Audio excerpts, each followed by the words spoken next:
Hey there everybody, it's Mike DiLisio with another solo mode review. Today I'm going to be taking a look at the solo mode for Sovereign Skies from designer Aaron Andrew Wilson and publisher Deepwater Games.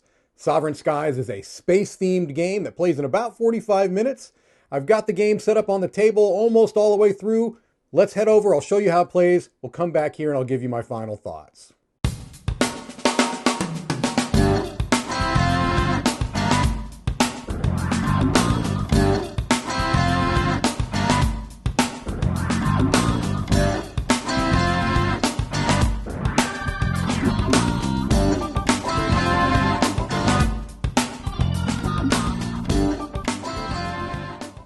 Okay, here we see a solo game of Sovereign Skies, kind of midway through, actually maybe closer to endgame status of the game. And the way it plays is remarkably similar to the multiplayer game. On your turn, you'll do everything that you normally would do. You don't really have to make any adjustments based upon playing against an AI as opposed to playing against other people. If you as a player are going to move onto a planet where the AI has the clear majority, you have to pay an energy to the supply. Normally in the multiplayer game, you would pay that energy to them. So you are still having to account for them. You're still going to take your actions the same way you normally would. The only difference is that you're paying energy to the supply if you're moving onto a planet with a clear majority for the AI. On the AI's turn, what they're going to do is there is what is known as the AI deck over here. And basically the AI deck has 2 copies of every one of the politic cards in there. And on its turn, the first thing you're always going to do is choose an active planet. So in this case, it's the Cunning planet, which is Davos here. And what you're going to do is you're going to place a dropship on whatever that planet is. So in this case, we would take one of the AI's dropships and we place it onto Davos. Then it's going to collect this card if it can. And in this case, what it means is that what we have down here is the hand. Their active hand, they have a courageous card and a resolute card.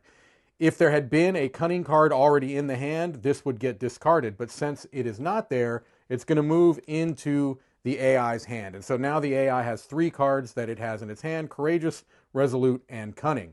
Then what it's going to do is it is going to move 1 space clockwise, always clockwise. It's going to move 1 space clockwise and do the active action if it can, the special action of that planet. Now, in this case, it moved on to a planet where I have the clear majority. So if it is going to stay here, I'm going to get an energy from the supply. And when I say if it's going to stay here, it's because if it cannot do what the special action of that planet is, then it'll continue to move clockwise until it can do a special action.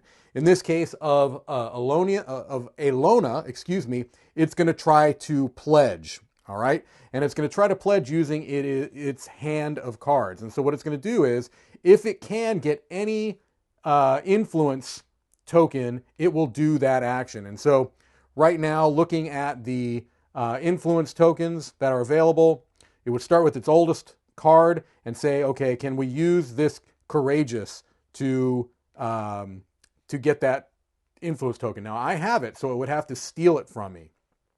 And in the case of this planet, it can't steal it from me because it does not have the majority. Although it looks like it might, it has 3 dropships. I have a unactivated base, and unactivated bases are always going to trump dropships, no matter the number, in the case of a majority. So it couldn't take that one from me. Then it's going to look to the resolute. And the resolute is one that it already has. It already has the resolute. And so it wouldn't be able to take that one. Then it's going to look to cunning. It already has that one. So in this case, it can't either get a token from the board or steal one from me, so it's not going to do that. It's instead going to see, can we activate? Well, actually they can activate. So that's what they would do. They would pay, I would get a energy. They don't pay it. I would get an energy from the supply because I have the majority here. And then they would activate this base. It's a green base. They would get this token and add it to their score pile. And in the state of the game right now, where we have 1 depleted stack of senator tiles and now we've got a depleted stack of these activation tiles. That would trigger the end game. So you can see I have it kind of set up towards the end of the game. So each of these planets have a particular action that they're trying to do. Pledge, you kind of already saw, the AI is going to try to either gain influence tokens from the board or steal them from you. Activate, they're going to activate their bases and get the corresponding tokens for that. Construct is simply they're going to try to construct a base in the same way that the other players would in this case.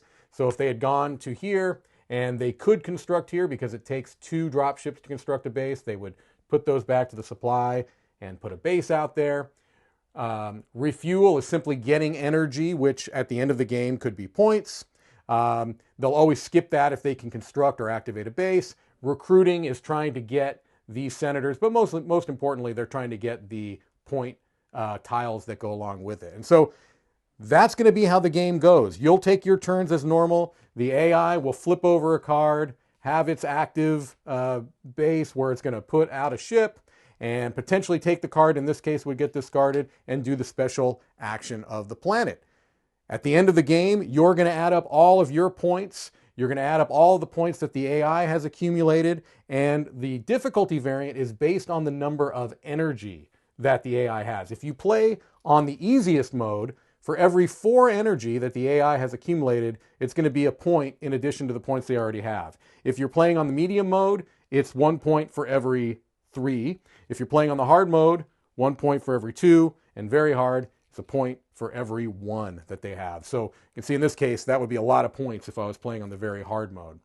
That's really all there is to it, and it's a pretty quick game. Let's head back over and I will give you my final thoughts. Okay, hopefully that gives you a pretty good idea on how the solo game is played. I did something a little bit different this time. Rather than showing you the game as it is at setup, I showed you the game pretty far in, almost at the end, just so you can get a sense of the scope of the game, because this is a small box. So, first thing I like to do is talk about some solo benchmarks, things that I tend to evaluate when I'm looking at the strengths and weaknesses of a solo game.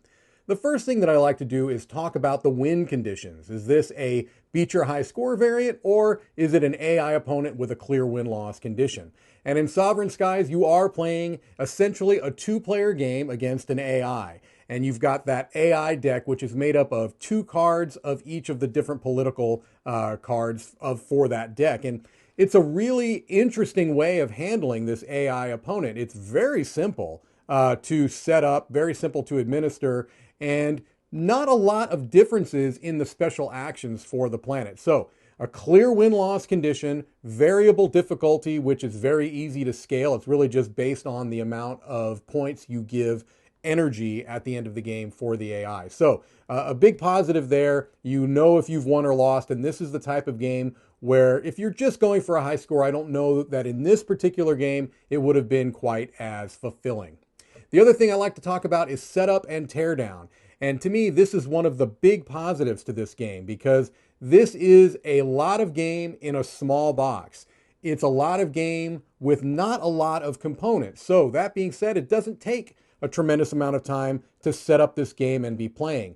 It's something you could take off the shelf and be playing within 5 minutes, and that is a huge plus. The teardown is equally as quick. So a big plus for setup and teardown time. It's not something that you're going to be dreading pulling off the shelf because of the amount of time it'll take to get going. The third thing I like to talk about is rules, and the rules are remarkably clear. The solo rules are in a dedicated section of the book. It's at the end of the rule book, and it does a really nice job of giving you the specific ways in which the solo game changes from the multiplayer game. It gives you differences in setup, differences in gameplay, differences in those special actions for each planet. I didn't find any real ambiguities. The way that the rules were explained were clear. There were examples. Nothing but good things to say about the rules for the solo mode of Sovereign Skies. So, overall solo experience, what did I think of this as a solo game? First thing I want to state is that I played this first as a multiplayer game, and I knew next to nothing about it. I was really going into it with a completely open mind, blank slate.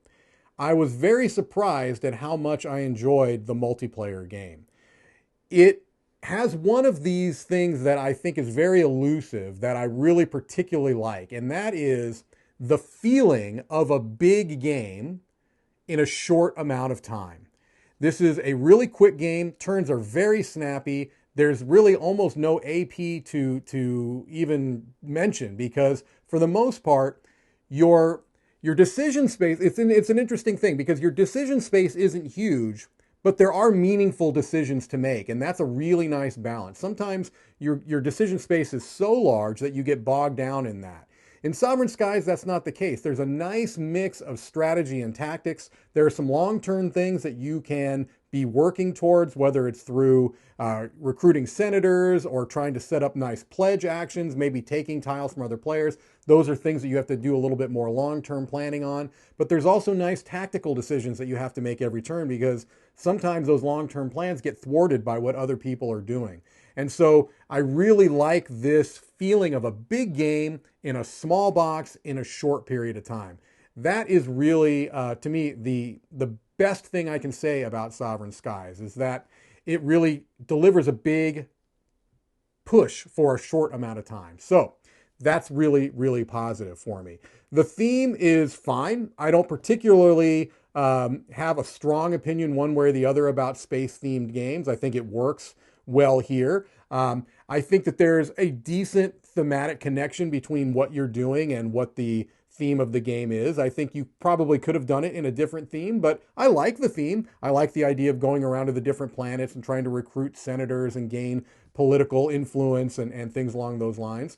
I also think that it does a good job of not having direct conflict, but still feeling interactive enough in both the multiplayer and in the solo game, because you still have to account for what the AI player is doing, but they're not necessarily attacking you. Now they can steal tokens from you and you know, that can be a little bit tough, but you can take them right back as long as you do what you need to do to gain majorities and then go and pledge for the right planets. So I really was taken aback at how much I've enjoyed this. This is filling a nice niche for me in that a lot of people will ask, what's a game that gives you a good experience, a full game experience that doesn't take a lot of time, doesn't take up a huge amount of table space? And Sovereign Skies will be one that I will recommend for that because I think it does a really good job. It has a big feel in a small package and in a short period of time.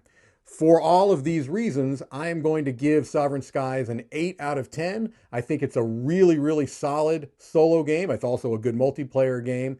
And I think if you're looking for a game that will give you that kind of experience and you don't have 2 hours to spend or maybe even an hour to spend, you can get this game played in under an hour after you've played it a few times, then Sovereign Skies is really a good one to check out. Thank you so much for your time as always, and have a great day.